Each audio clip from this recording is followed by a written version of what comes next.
Hello students, आज हम करते हैं रस। अब देखिए, सबसे पहले मैं बताऊंगी रस क्या है। साहित्य के पठन पाठन से जो आनंद अनुभूति होती है वही काव्य शास्त्र में रस कहलाता है। यानी जो भी हमें साहित्य या काव्य पढ़ने से जो भी आनंद प्राप्त होता है उसी आनंद को हम रस कहते हैं। आचार्यों ने रस को काव्य की आत्मा माना है। भरत मुनि का अपने नाट्य शास्त्र में रस निष्पत्ति के संबंध में प्रचलित सूत्र के अनुसार विभाव, अनुभाव, व्याभिचारी भाव के संयोग से रस की निष्पत्ति होती है। इस आधार पर रस निष्पत्ति के 4 भाव यानी 4 तत्व होते हैं। नंबर 1 स्थायी भाव, नंबर 2 विभाव, नंबर 3 अनुभाव, नंबर 4 संचारी भाव। नंबर 1 आता है स्थायी भाव।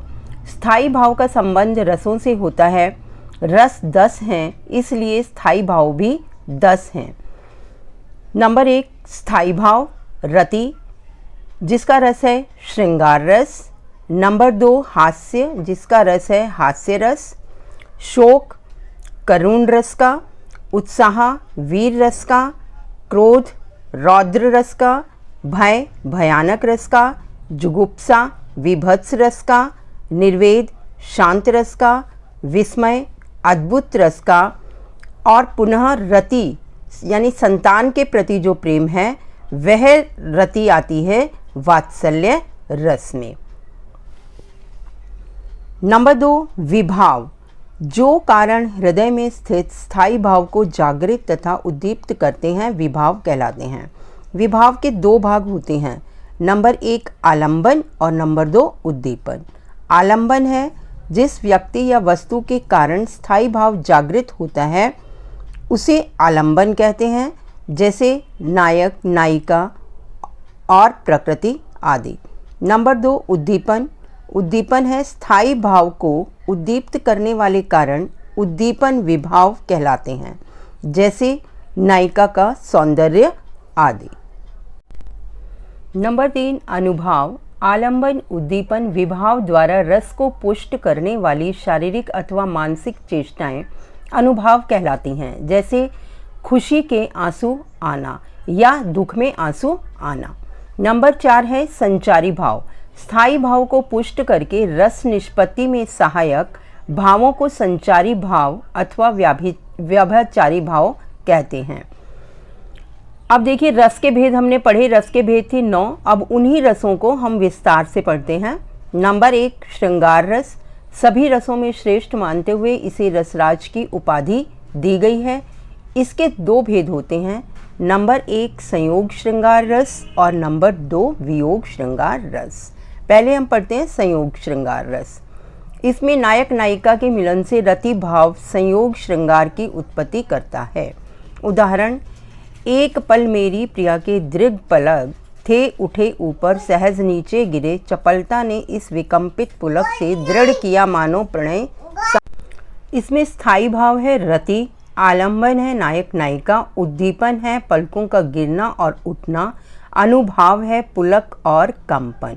यानी स्थायी भाव वही है जो हमारा रस होता है। नंबर 2 आलंबन, जिसके कारण ये सब होता है उसे हम कहते हैं आलंबन, जैसे इसमें नायक और नायिका है। उद्दीपन होता है जिसके कारण कोई भी भावना उद्दीप्त हो, जैसे पलकों का गिरना और उठना, यहाँ उद्दीपन है। और अनुभाव है इन सब के बाद जो हमारे मन में विचार आते हैं वो होते हैं अनुभाव, जैसे इसमें है पुलक और कंपन। नंबर 2 आता है वियोग श्रृंगार। इसे विप्रलंभ श्रृंगार भी कहते हैं। इसमें नायक नायिका की विरह दशा का वर्णन होता है। उदाहरण, अखियां हरि दर्शन की भूखी, कैसे रहें रूप रस रांची, ये बतियां सुन रूखी। वियोग श्रृंगार किसी भी व्यक्ति के प्रति या भगवान के प्रति और इसी तरह संयोग भी दोनों के प्रति हो सकता है। तो इसमें यहाँ किसका वर्णन किया गया है? श्री कृष्ण का। स्थायी भाव है रति, आलंबन है श्री कृष्ण, उद्दीपन कृष्ण का रूप सौंदर्य, अनुभाव गोपियों का प्रतीक्षा में व्याकुल होना।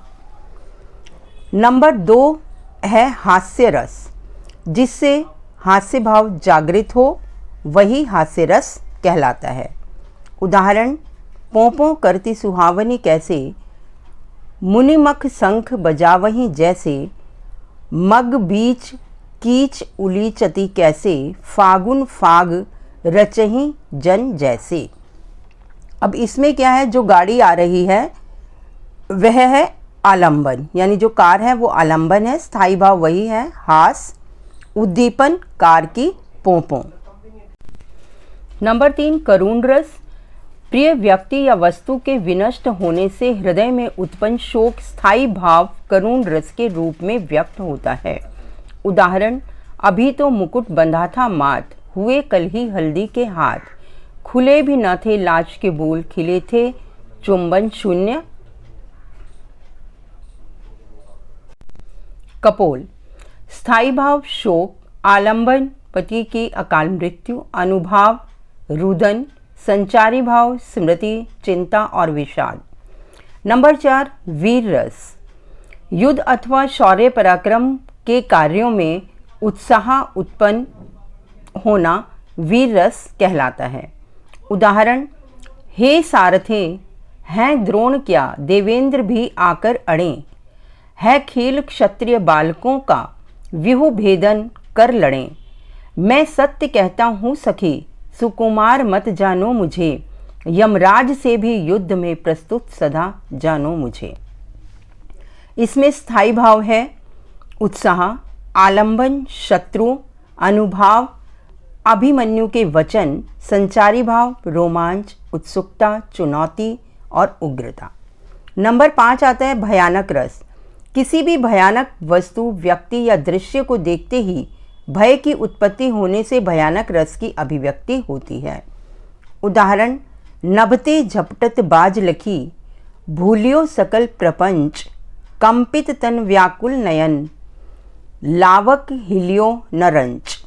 स्थायी भाव भय, आलंबन बाज, उद्दीपन बाज का झपटना, अनुभाव शरीर का कांपना और नेत्रों की व्याकुलता, संचारी भाव दैन्य विषाद। छठा रस है रौद्र रस। शत्रु से प्रतिशोध की भावना क्रोध स्थायी भाव के साथ पुष्ट होकर रौद्र रस के रूप में व्यक्त होती है। उदाहरण, श्री कृष्ण के सुन वचन अर्जुन क्रोध से जलने लगे, सब शोक अपना भूल कर करतल युगल मलने लगे। इसमें स्थायी भाव है क्रोध, आलंबन जयद्रथ, उद्दीपन श्री कृष्ण के वचन, अनुभाव क्रोधपूर्ण चेतावनी, संचारी भाव आवेग उग्रता आदि। नंबर 7 है विभत्स रस। घृणित दृश्य देखने व सुनने के बाद मन में जुगुप्सा का भाव विभत्स रस की व्यंजना करता है। उदाहरण, कोई अंतड़िनी की पहरी माल इतरावत दिखावत।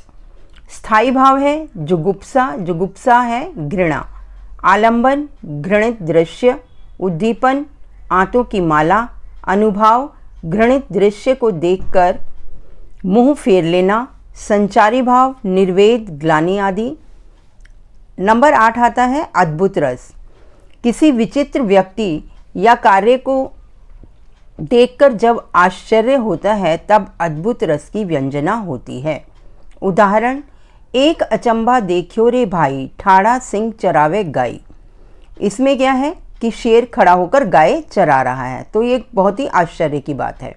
स्थायी भाव हो गया आश्चर्य, आलंबन अद्भुत क्रियाकलाप यानी शेर का गाय को चराना, उद्दीपन एकदम आश्चर्यचकित होना, अचंभा देखना, अनुभव आंखें खुली की खुली रह जाना, संचारी भाव आवेग।